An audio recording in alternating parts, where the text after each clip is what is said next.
This is Laura Thompson with TAN TV, the African American Network, where we have a local feel with a global reach, and we're celebrating Women's History Month. And the name of this show is It's Women's History Month. And so, TAN TV, we support women.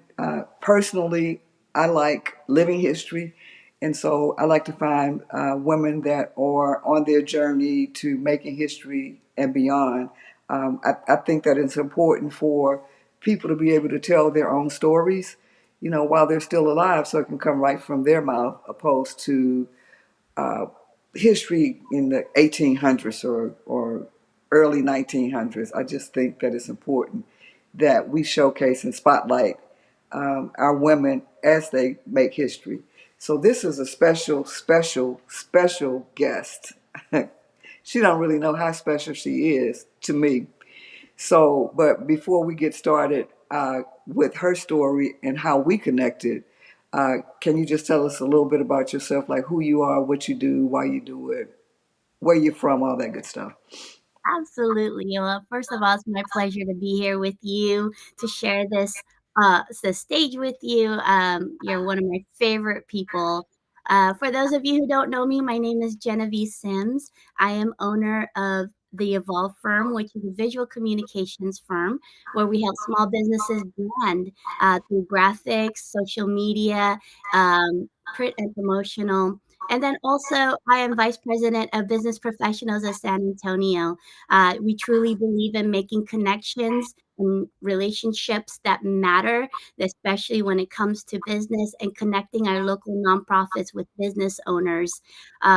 Why I do what I do is because I love watching what happens when opportunity is presented to different people, to watch what happens when people are able to connect with people who are aligned with their mission and their values, and to see what they can do in our community through our local nonprofit. Wow! And so tell us where you're from and how your journey to San Antonio.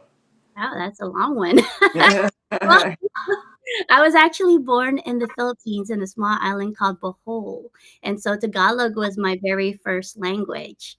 And I didn't learn how to speak English until I was the age of 6 when my stepdad came into the picture, and he was like, "I can't understand a word you're saying, so you gotta learn English."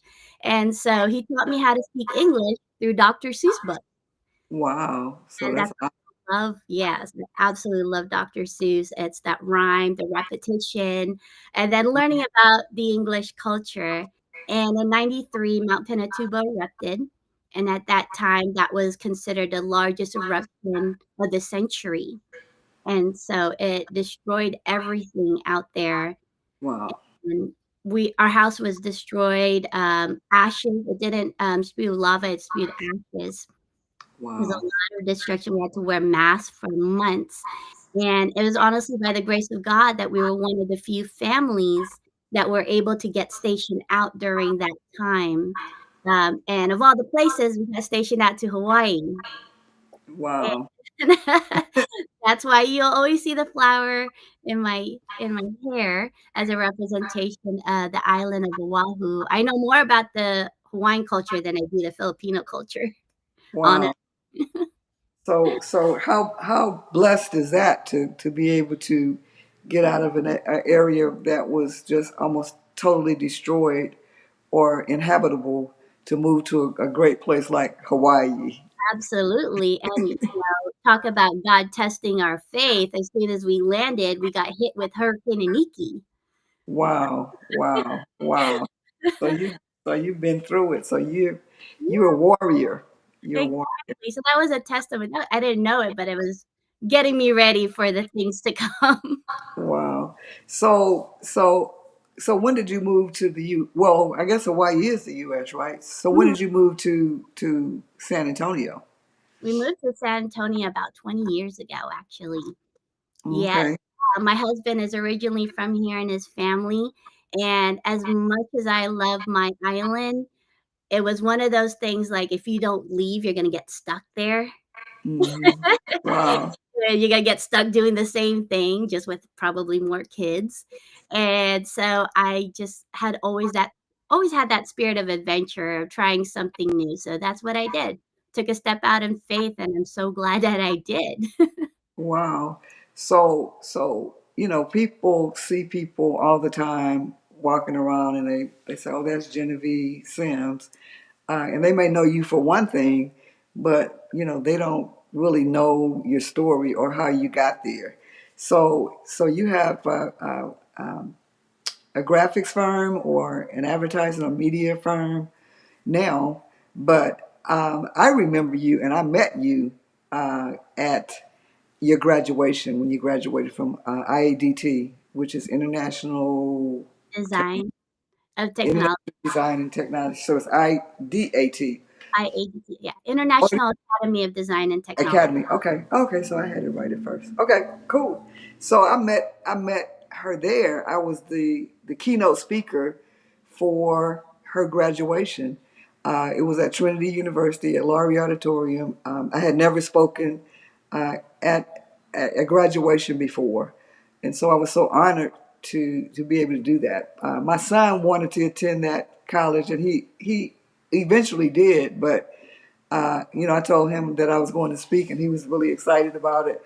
But what the highlight of that night was that evening is that I met Genevieve. She came up and talked to me, and told me about what her aspirations were, and I encouraged her, and I also invited her to intern with me, which she did some volunteer work with us, and so I'm super excited to see her, to watch her journey. So you graduated from IADT, Mhm, right? And yeah. so after that, what did you do in between what you're doing now and the time you graduated? Well, when I was going to school at that time, I was also working across the street at CarMax as Oh, a business admin, okay. and I was working a 9 to 5 there, but I still wasn't feeling fulfilled. I felt like there was still something more that God needed me to do, and so I went back to school and took graphic design, and I fell in love with it, and it was at that moment at the end where they were like, "Okay, you have to figure out what you're gonna do with this degree." Hmm. I was like, "Okay, I gotta go all in." But at the same time, I used to work at Food Safety Net, and this was towards the end of that year, and they were asking me to go back to work because they didn't have anybody to fill my spot yet. So at there was a period in my my journey where I was working from 2 a.m. to Wow. 5 a.m., be at work from 9 a.m. to 5 p.m., and be at school from 6 to 10 p.m. Wow. So you Yeah, were working around the clock. I was pretty much living in my car. I did that for 4 months straight, and it was at that point where I was like, "Okay, if I'm gonna go ahead and pursue this degree, then I need to go all in." And so what I did was I quit my job, a very good paying job, and decided to start a job working with Sterling Allison Media, which was actually the first place I interviewed for a graphic design Wow. position with a degree. Started off as entry level, and within 3 months, I became, art director, Wow. and then within 6 months, I became the creative director. Wow. That's almost the owner, huh? Pretty much, and the best part about it was that I got to hire all my friends from school. Oh, that's phenomenal. And So, it was one of the most incredible things because I already got to know them, we got to know their strengths, and to be able to hire them under the firm, it was wow. fantastic, and so we ended up growing that firm, and then they ended up moving to Austin, and that's when I decided to stay here, and so I bought a portion of the company to maintain the San Antonio clientele, and that's pretty much how I started my business. Wow. So you're a little entrepreneur, creative, and have the entrepreneurial spirit. Didn't So, always see, know it though. Didn't always know it. I did not ever see that being my future back then. wow. But just the fact that, when you approached me, you already kind of knew what you were doing and what you wanted to do. You were inspired by what you heard, and it motivated you. And I'm sure you had other motivating factors, but at your graduation, it was like, I can do this Mhm. because I talked about, it's y'all, if it's your world, you've done all the work and the fundamental work and the foundational work to build your platform to do whatever you want to do, and so you've done just that. So so you have a family, you have a husband and two kids. So tell us a little bit about that journey, because I know that played a role in all of the other things that you were doing. Oh, absolutely. Actually, that is the key role of why I'm doing what I'm doing is to be able to build a legacy for my children. We're talking about Women's History Month, and that is something that we as women we're just naturally at always at that place where we're always looking out for everybody else. And Hmm. showing that integrity in our family, and it all starts within the household. And so I can't do any of the stuff that I do now without a strong, supportive husband. We just celebrated 16 years of marriage. What? I know, 20 years together, 16 years of marriage. He is my Wow. foundation, my biggest supporter, my biggest cheerleader, um, my voice of reason. I know men are the voice of reason. They are. Exactly, because sometimes I'm way up there and he's like, "Well, we gotta think about stuff." You got to think about the steps. We just Exactly. think about, hey, we want to do this and just jump and do it. And they're like, whoa, whoa, wait a minute, wait a minute. Have you considered this and that? So what was your journey like, raising your kids and wanting to pursue your dreams and then, make sure your husband was taken care of? That's a lot of responsibility. So how are you managing that? And how did you manage it at the beginning? It is, absolutely. It was definitely, very challenging because there's always days where someone needs your attention more than the other, and then you've got your business to run. So the minute you take your eyes off of that, then something will suffer because your attention is kind of spread thin. So I get asked that a lot from other women is how do you balance? And the thing about that word balance is that if you're balancing something, that means you have to kind of accommodate or take something away to make it equal. And Mhm. we all know that doesn't work on an everyday basis. Realistically, Does as much not. as on paper, we'd love to do that. That's not how it works. And that's not how God designed us. We're multitaskers Hmm. by nature. And so with my children, what I did was I involved them in all my community efforts. They are part of everything that I do. And so that now they can see also what it looks like to be an entrepreneur, what it looks like Hmm. to be a business owner, because now their mind shift changes. Now they're looking at opportunities. They're looking at things as more as a problem solver, Hmm. ways that I didn't think of when I was a kid. So, Wow. for example, my son, he's got 3 different businesses. Wow. He's 15, and we started it off at a very early age, and one of the things he loved to do was drawing comic Mm. books. And so Wow. what I did was I showed him how to make templates, print them out, staple the books, and he sold it for 25 cents. Wow. That's awesome. Yeah, So, so it allowed, the kids to be able to be creative in their own space and to learn mhm. where their different talents are. And they're fortunate to have a mom like you, because a lot of times the mindset of the parent is to, just do one thing. And so it kind of limits what a kid will aspire to be if you just want to. And a lot of times, the one thing that the parents want the kids to be, they don't want to be that anyway. Oh, yeah, it's true. So, My mom wanted me to be a nurse. right. I was like, "You don't my, want me doing that." my dad wanted me to be a social worker. My mom wanted me to be an educator. And I didn't, I said, I don't, y'all have too many problems with the social work.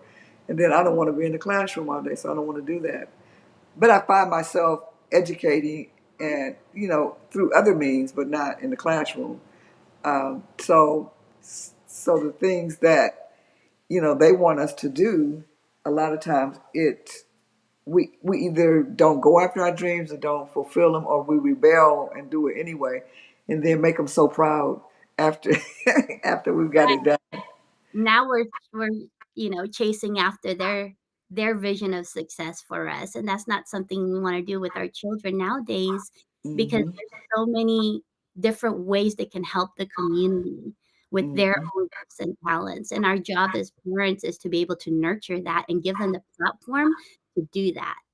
Wow. And so I'm so glad that you are one of those parents that allows your kid to, you just guide them. You don't necessarily want to control their destiny.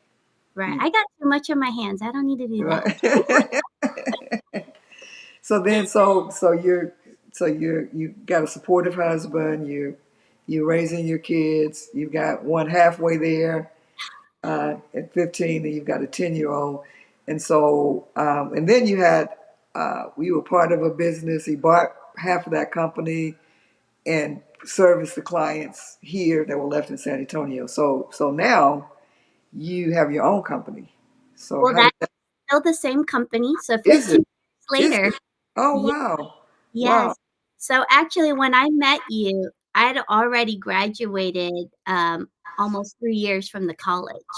Wow. I was already working, or I was getting out of that um, firm to start my own business. Mm, okay. That's when I connected with you, and I remember you were on stage, and you just so powerful. The speech that you delivered just inspired me, and it was to the point where I just had that feeling like I have to meet her. At the end of your speech, there were so many people coming around you. I mean, I had to work up every nerve in me Oh, just to come talk to you. I had no idea. I had no idea. Yeah, Wow. well, that's how powerful you are. This is the influence and the impact that you have, and you're so humble and you're so gracious, and, you know, you are a big part of my journey. I talk about you all the time. You have Wow. been there since the beginning because that was me starting my business, and you showed me, the importance of also networking and the importance of being there for community, and Mhm. that was the biggest aspect of where what has taken me to this level, is to know that, hey, there's something more to do other than just building your business for that s Mhm. it's also community engagement, community impact. We're not just building for success, we're building for significance, and so Wow. that's the biggest thing that you have taught me. Wow. See, y'all gonna make me cry. Cry on the air. Called me, I was like, "Oh, I'm going to the interview." So intimidating. So what type clients do you serve?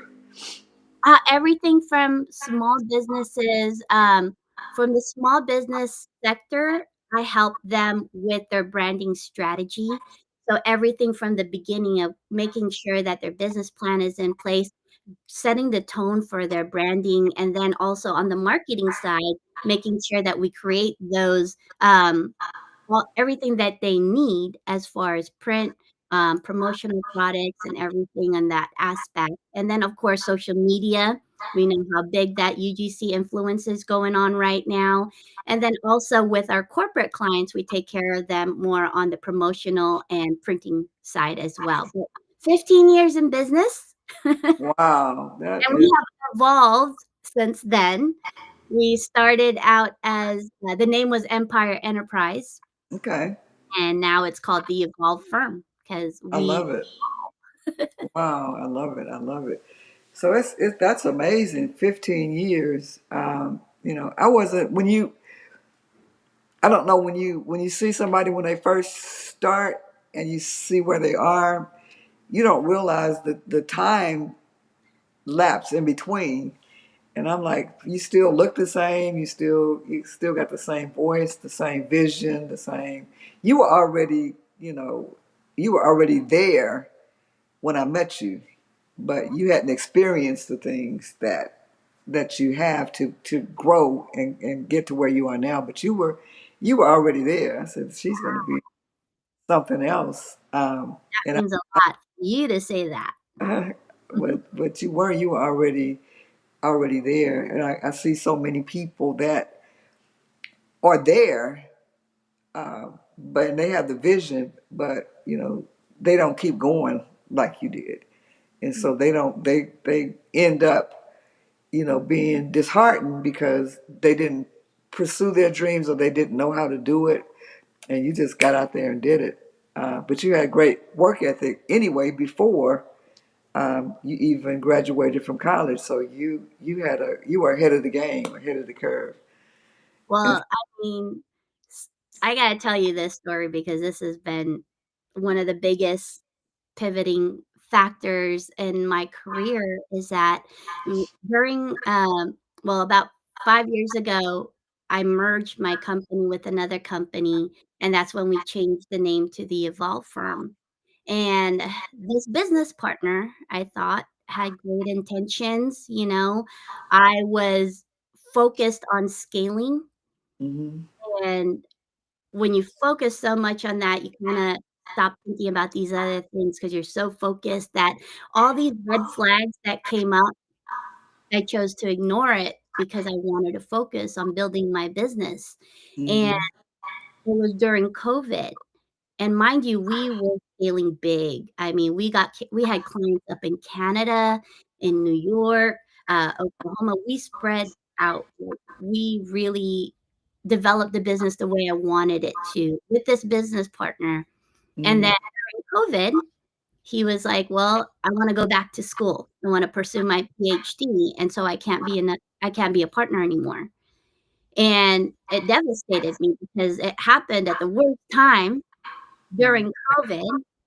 We're still trying to navigate through this. We're trying to figure out how to, continue our business and what the next steps are, and he drops hmm this bomb on me that I'm leaving. hmm And I was honestly very devastated because I didn't see it coming. I wasn't ready. Um, but then after a few months, turns out he started his own business and he had taken half of our clients with them. Wow, wow. That sounds like the end of the story, but it was a new beginning for you. It really was. It had to be at the point where I realized God had to make me uncomfortable in order to be able to work, to do what he needed me to do. I became Mhm, comfortable with having a partner and relying on him on that side of the business. But mhm, then the thing is, it's like, when God's giving you a vision, that's specifically for you. And then when you bring mhm, somebody in that's unequally yoked and doesn't believe in mhm, the same faith, then it just breaks everything, and so he had to make me uncomfortable, and it was absolutely devastating. I was mhm. so depressed, I just didn't know what to do. I was in the red now at this point during COVID, Wow. um, and I didn't know what to do. It was really, um, devastating to see that someone you trusted would betray you so easily and so quickly. Mhm. And he had told all our clients that I went out of business because I was gonna, focus on being a mom. Wow. Wow. And Wow. I was like, Unbelievable. Yeah, "Yeah, you have to watch it. You can't. I was just thinking this morning about being focused on certain things, but when you're so focused on one thing, then some other things can fall by the wayside. And people sometimes already take you for granted because they think that smile means you can do whatever you want, and she'll continue to smile or she'll continue to be nice. But you got to really, and I'm sure you've learned that now that you've got to be involved. You know, not necessarily micromanage, mhm, but you have to. People have to be reporting to you of what they're doing, and there has to be some accountability and some checks and balances in absolutely." order to do that. So I know you've learned that. I know Oh, you. I had to real quick. And And that. there's a lot of lessons there, especially, when it came to trust. And honestly, though, when I finally let that go, I let the anger go because I was ready to hit him full force with everything I had. My attorney Hmm. ready, and finally I released it all to God. And the minute that I released it, Hmm. fully released it, meaning I'm not talking about it, I am not crying to anybody about it. Right. Fully released it to God. He opened up doors of opportunities that I never even knew existed. I got Right. clients calling me out of the blue from connections I made 15 years ago. Right. Right. All of a sudden, "Hey, I remember you still do this. Do you still do this?" And all of a sudden, I mean, I was out of that red within 4 months, Wow. and that was half of that was like multi-million dollar clients he took, Hmm. and just the power of what God can do. The minute that you trust him, he opened up these doors that I wasn't even ready for. But the thing was, he was ready because he also opened up opportunity for me to scale. So I was able to hire quickly Hmm. to expand my team even further. And so, since COVID, we have grown and now we actually have the client, that I know we needed. And it Hmm. more with the vision and the mission that I started when I in the very beginning. Wow. So it's just so I don't know what word to use, but it's to see you because I still see you as the young lady that came up to me after the graduation, you know, bursting with energy and ready to take on the world. And I still, as far as your face, I still see that, but then I see a woman that has blossomed and that has created a business and built a business, and really from the things that you learned at school. You know, Mhm. a lot of times people don't pursue the degrees or the careers or the businesses from the knowledge that they learned at school. Because a lot of times they don't really teach you what you need to know, but you went to a specialized school and you were able to take that talent and that skill that you developed and that gift and flourish. But also, you worked too. You know, you worked in a business capacity, so you understood the operations of business, and you just put all that together. And I'm just so proud to see what you've done. With your life. It's rare because it doesn't happen that often. But I could just see it in you. You were just ready to go from day one after graduation. You were going to hit the ground running and make it work. Yeah. And so you have been tuned into It's Women's History Month. We have been here with the incomparable, young, vibrant Genevieve Sims, with the mother of two and a wife, a business owner, and a community advocate and community servant. And so thank you so much for allowing me this opportunity to talk to you and allow others to learn about what you do, who you are, and just that you're more than just your business.